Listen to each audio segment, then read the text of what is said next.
Boa noite a todos. Boa noite. Que a paz do Cristo se faça presente em nossos corações. Nós agradecemos a oportunidade, estamos aqui representando o nosso núcleo esta noite. Somos sempre bem acolhidos aqui pela casa, por todos. Então, muito obrigado pela oportunidade de estarmos aqui nesta noite. Ante as crises que passamos neste momento na humanidade, não crises apenas materiais, mas as crises morais, as crises éticas, morais do ser humano, onde muitos de nós nos perdemos a nossa identidade, perdemos o nosso caminho, não sabemos aonde seguir. Olhamos para um lado e vemos desespero e medo. Olhamos para o outro e vemos o terror, a violência, a corrupção. E isso, para aqueles de nós que ainda não cultivamos a fé, nos traz o medo, nos traz o desespero. Então, como a doutrina espírita pode nos auxiliar nesses momentos em que vivemos? Trazemos uma mensagem esta noite para a nossa reflexão, uma mensagem de Emmanuel, pela psicografia do nosso querido Chico Xavier. A mensagem se intitula Espiritismo e Nós. Nós vamos ler alguns trechos da mensagem e vamos comentar. A doutrina espírita, revivendo o cristianismo puro, é a religião do esclarecimento livre. Assim como nós estamos lendo nessa mensagem neste momento e delas extraímos alguns pontos e meditamos sobre esses pontos conforme o conhecimento que nós temos e a maturidade espiritual que cada um de nós tem. Cada um de nós que estamos aqui podemos fazer isso.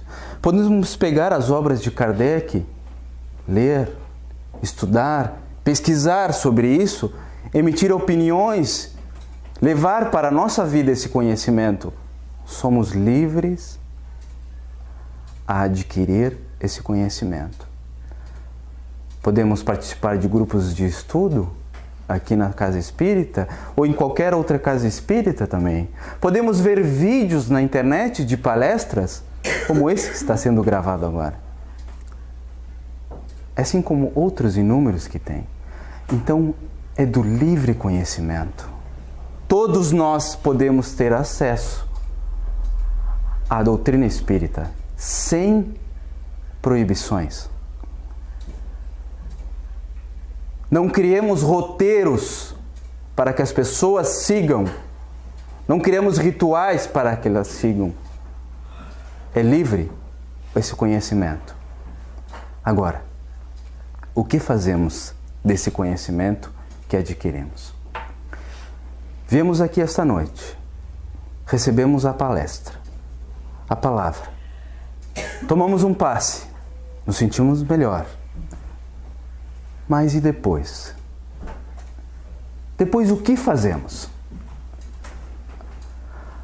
O que nos é passado aqui, levamos para a nossa vida e procuramos levar para aqueles que convivemos?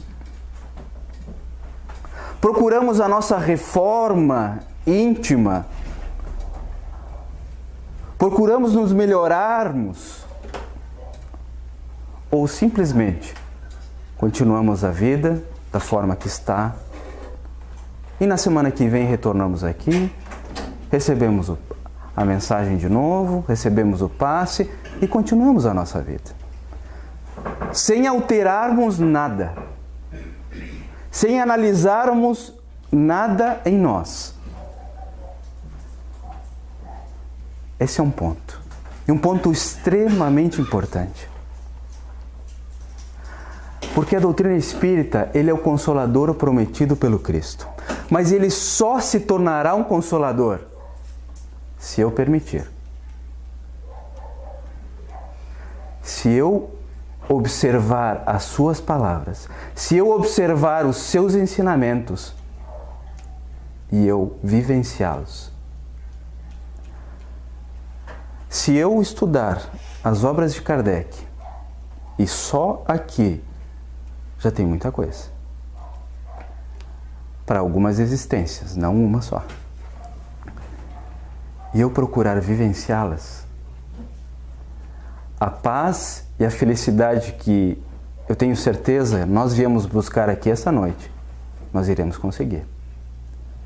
Não uma paz passageira, não uma paz que está lá fora, que a gente fica aguardando que chegue até nós. Que a gente fica aguardando que os nossos governantes a tragam, ou que outras pessoas tragam até nós essa paz. Não a felicidade que está nas coisas, nas posses, mas que está dentro de nós. Aí nós aprendemos que precisamos cultivá-las. A doutrina espírita, revivendo o cristianismo puro, que é isso? A simplicidade. O livre acesso, pessoas que se reúnem para discutir a mensagem de Deus, pessoas que se reúnem para viver fraternalmente, revivendo o cristianismo puro, levando a paz e o amor para os outros. É a religião do desprendimento. Aprendemos que não somos donos de ninguém. Todos nós somos filhos de Deus, irmãos de caminhada. Aprendemos que os nossos filhos, que o nosso esposo, que a nossa esposa, que os nossos irmãos, que os nossos pais são irmãos de caminhada também. Que é nosso dever auxiliá-los. Como pais, educar os nossos filhos e auxiliá-los na sua tarefa. Como esposo, ser o melhor esposo que eu posso ser, respeitando a minha esposa, contribuindo com as tarefas do lar, não só financeiramente, mas sendo um marido presente. Como esposa também, sendo uma esposa presente, auxiliando também o meu esposo na sua jornada aqui na Terra. Como pais, dando a atenção necessária para os nossos filhos. O quão difícil é hoje isso. O quão egoísta nós, na humanidade, nos tornamos. Que pensamos primeiro em nós. No tempo que eu posso ter para mim. No tempo que eu tenho para fazer as minhas coisas. E eu deixo que os meus filhos se eduquem sozinhos. Eu deixo que os meus filhos se eduquem no computador, no tablet, no celular. Eu já não tenho mais tempo para ouvi-los, para conversar com eles, para brincar, para passar um tempo. Porque outras prioridades criamos na nossa vida. E assim, estendemos para a vida de casal, para a vida de filho, aonde não temos mais tempo de passar com os nossos pais, já saímos do lar, muitos de nós, ou mesmo na convivência do mesmo lar. Nos encerramos no nosso quarto, os mais jovens, e acreditamos não ser mais necessário o convívio com aqueles que nos conceberam a vida. Nos isolamos, acreditando que no isolamento, no distanciamento dos problemas, porque acreditamos que os problemas dos outros são problema deles, é a solução para a felicidade e para a paz que nós almejamos. Mas não. Não é. Não é no isolamento que nós iremos ter a paz e a felicidade. Porque só iremos adquirir a paz e a felicidade quando nós levamos isso para os outros. quando nós estendemos a felicidade para os outros. E vejam que estender a felicidade para os outros, para uma criança, pode ser só eu passar um tempo com ela. Para minha esposa, ela só queria que eu ficasse mais tempo com ela, que eu desse atenção, que eu a respeitasse. Isso para ela já é felicidade. Para o meu pai, para a minha mãe, que eu os respeitasse apenas. Que eu retribuísse um pouquinho do amor que eles me deram. Eles não pedem muito. Mas nós complicamos as coisas. Dentro do nosso egoísmo, complicamos as coisas. Nos afastamos de todos, acreditando aí está o caminho da felicidade. Então esse desprendimento é a atenção que nós damos, mas sem prender as pessoas. E não só desprendimento nos nossos entes queridos, mas desprendimento dos bens materiais. Não deixar tudo e viver uma vida reclusa sem necessidade de nada. Deus não nos pede isso. Jesus não nos pede isso. Mas que não vivamos pensando única e exclusivamente nesses bens, nessas posses materiais que nós, quando partirmos dessa vida, não levamos nada. Tudo fica. O que nós levamos é o que nós cultivamos aqui. O conhecimento que adquirimos, se semeamos o bem, se semeamos a paz, iremos receber isso. Mas se eu semear a discórdia, se eu semear o desespero, se eu semear o medo, o que vai acontecer? Eu já estou sofrendo as consequências disso. Porque aquele que semeia o medo e o desespero, vive com medo e com desespero. Agora, se eu semeio a paz, eu não sinto a paz ainda. Não estou completamente em paz, porque ainda há imperfeições em nós. Ainda se faz necessário a nossa purificação íntima. Ainda se faz necessário nós nos livrarmos das raízes que criamos aqui na Terra, que são o orgulho, que são o egoísmo, vaidade, o ciúme e outras dissidências que vêm do orgulho e do egoísmo. Mas se faz necessário um grande esforço nosso para livrarmos disso. E aí vem o Espiritismo como cristianismo puro, é a religião da solidariedade. A solidariedade, fazer o bem a todos. Todos nós, a partir do momento em que nós despertamos até a hora de dormir, temos a oportunidade de fazer o bem. Como assim? Eu acreditava que fazer o bem era destinado apenas àqueles grandes missionários. Madre Teresa de Calcutá, um Divaldo Franco, um Chico Xavier, o próprio Cristo, entre outros tantos que aí nós conhecemos, que se dedicaram a vida inteira para o próximo. E aí a gente cria desculpas para isso. É muito difícil fazer o que eles fazem.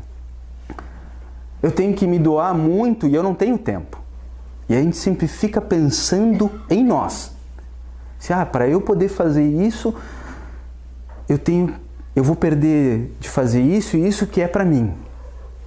Eu vou desprender tempo meu para poder ajudar os outros, mas eu quero ter esse tempo para mim. E a gente fica pensando no que a gente vai perder ao fazer bem.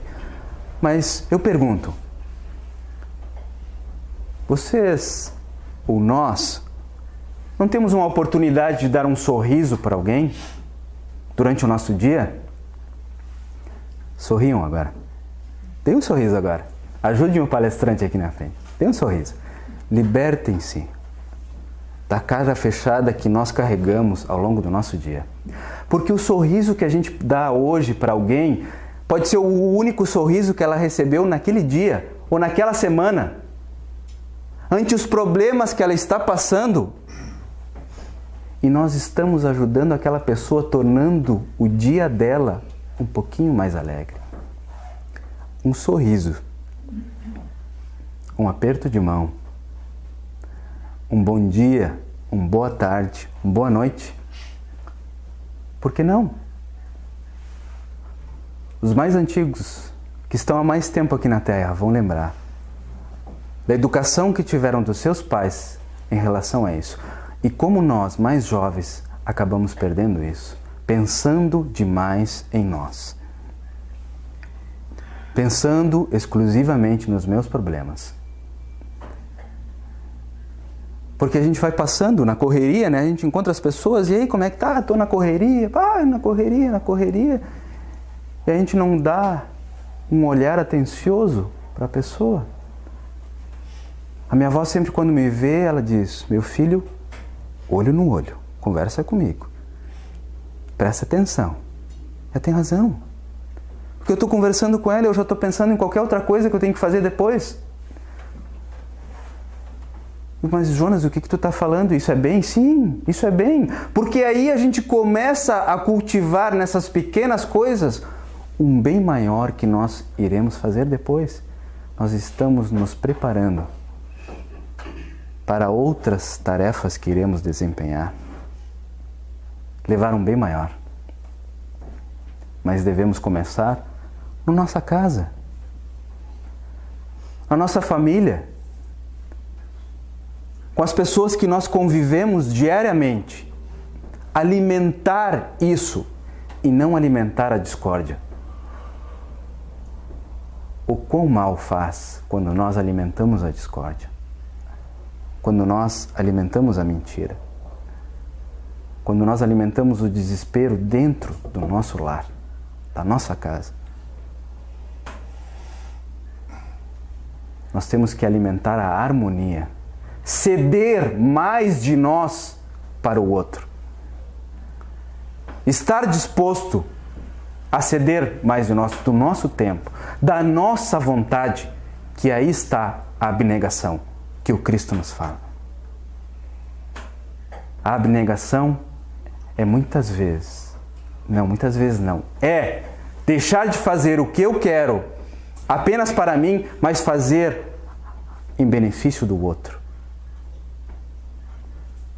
Os maridos aqui vão discordar um pouquinho, mas muitas vezes a gente quer assistir o nosso futebol e não está disposto a fazer algo com as nossas esposas, ou com as nossas companheiras, ou com os nossos filhos, porque queremos ver o nosso jogo e pensamos apenas em nós. Muitas vezes eu fiz isso. Mas se sacrificamos o nosso jogo, se sacrificamos a nossa novela, se sacrificamos um momento nosso de lazer em benefício do grupo maior, que é a nossa família,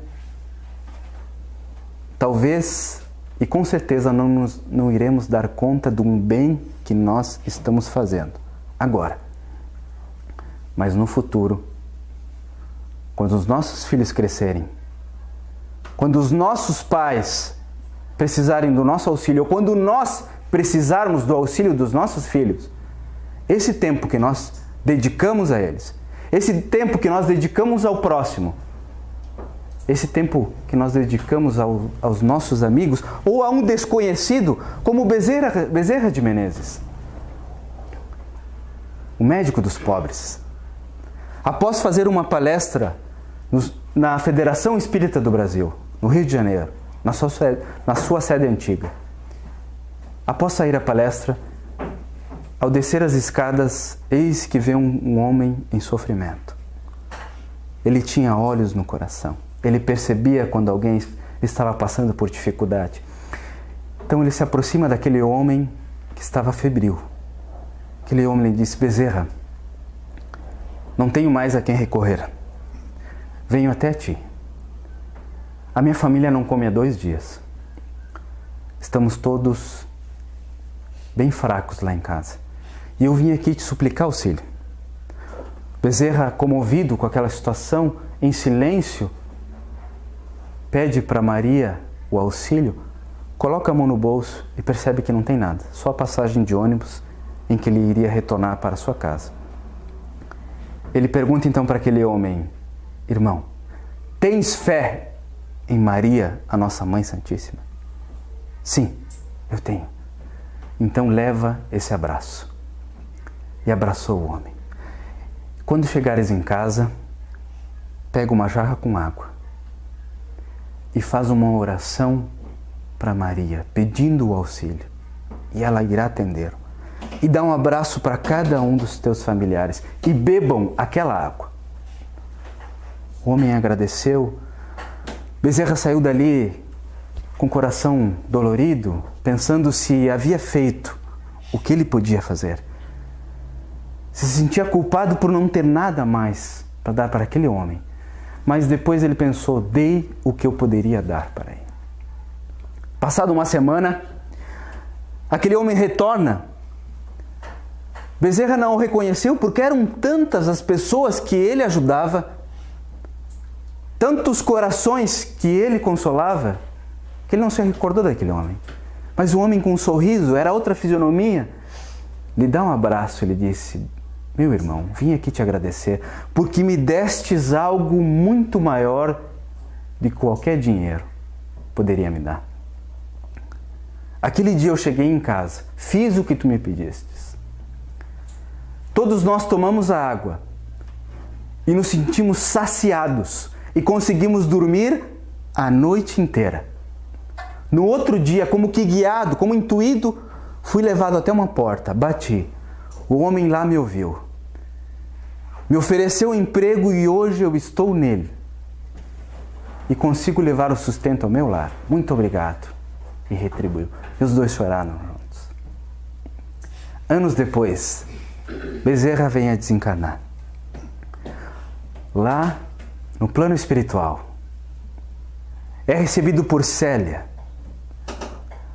uma das que trabalham junto com Maria. Ao despertar, lhe diz Célia: Bezerra, venha, Bezerra, desperte para a imortalidade da vida. Conseguistes passar pela porta estreita. Venha. Ele ouve um barulho lá na rua, lá fora, e pergunta a Célia: que barulho é esse? Que murmúrio é esse? E ela disse: vem, Bezerra, olha aqui na janela, vem ver. Havia uma multidão de espíritos. Todos queriam agradecer a Bezerra pelo auxílio que ele havia dado. Não só aqueles que conviveram com ele aqui na Terra, mas aqueles que ele auxiliou no plano espiritual, nas reuniões mediúnicas ou no seu exemplo reto como um homem de bem. A doutrina da solidariedade. A doutrina espírita, como o cristianismo redivivo, é a religião da assistência gratuita. Nós temos essa casa aqui hoje aberta para palestra, para o passe, graças a trabalhadores que não recebem salário algum. Nós temos um movimento espírita onde trabalhadores voluntariamente se entregam à assistência gratuita. O mundo nos diz: vocês são tolos por fazer isso. Mas o bem que nós recebemos e a satisfação íntima de nos entregarmos a essa tarefa, alguns de nós há pouco tempo, como eu, outros há bastante tempo já. A paz interior que adquirimos ao longo do tempo por esse serviço, que é em benefício não nosso, mas em benefício a todos que se encontram, de levar a doutrina espírita para os corações. Porque sim, o que nós queremos é trazer a doutrina espírita para o nosso coração. O que nós queremos não, o que o Cristo assim quer. Não é apenas uma doutrina do raciocínio, da inteligência, mas, acima de tudo, do sentimento. Porque esse é o primeiro mandamento. Espíritas, amai-vos. O sentimento, o amor. E como nós, na doutrina espírita, nos esquecemos muitas vezes disso e vamos para o segundo mandamento, que é o instruir-vos, sendo que o primeiro é amar-vos. E o amar é a prática da caridade, é a prática da bondade, é a prática da indulgência, que é não julgar o outro, não julgar o erro do outro, aceitar que todos nós somos imperfeitos, porque o erro do outro hoje pode ser o erro que eu cometa amanhã, ou o erro que eu já cometi, mas eu não me recordo. Mas eu insisto em apontar o erro. Então, essa indulgência e o perdão, porque nós teríamos um mundo em paz se nós perdoássemos. Como é que nós resolvemos os nossos problemas de relação? Levando a guerra? Dentro de casa? Levando a discórdia? Não, é perdoando um ao outro. Se nós não perdoamos, sempre estamos em desarmonia com o outro e conosco. Perdão. E para finalizarmos, somos chamados a reviver esse cristianismo, a fim de que as leis do bem eterno funcionem na responsabilidade de cada consciência. Termos a consciência de que essa vida, ela não é definitiva.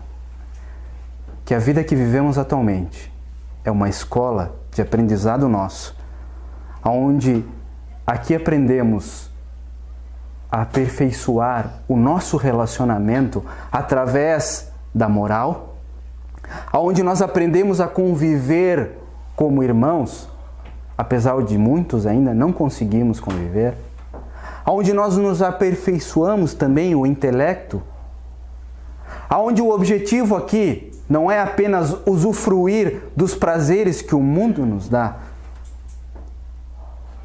mas sim de nos libertarmos das imperfeições nossas ainda, que são o orgulho, o egoísmo. Teremos a consciência do espírito imortal, a consciência de que a vida segue, de que temos a eternidade pela frente. E quando a gente fala de eternidade pela frente, nos custa compreender isso, porque nós sempre damos um final para as coisas. Tudo que fazemos tem um fim. A nossa existência aqui na Terra, com esse corpo que eu visto hoje, ela tem um fim. E pensar que nós não iremos morrer jamais ainda é difícil, mas por isso que nós temos que ter a consciência do nosso dever aqui. Qual que é o objetivo, o propósito aqui? E conhecer a doutrina espírita nos auxilia em muito isso. Nos traz a serenidade para aceitar as dores, aceitar os desafios e superá-los sem revolta, porque como temos nos revoltado hoje em dia. As redes sociais, para quem participa, é um muro de lamentações e de revolta. As pessoas com que nós conversamos, as pessoas com que nós convivemos, as notícias que nós vemos, sempre nos trazem a revolta. Mas nós devemos resignar-nos neste momento. Mas a resignação, que é o consentimento do coração, nós vamos aprendendo aos poucos. E é isso que a doutrina espírita nos auxilia. Não só isso. Acima de tudo, aprender a amar. Nós agradecemos a atenção de cada um dos aqui presentes, pelos olhares, pelo carinho. Que tenhamos uma ótima semana, né? Estejamos em paz. Muito obrigado.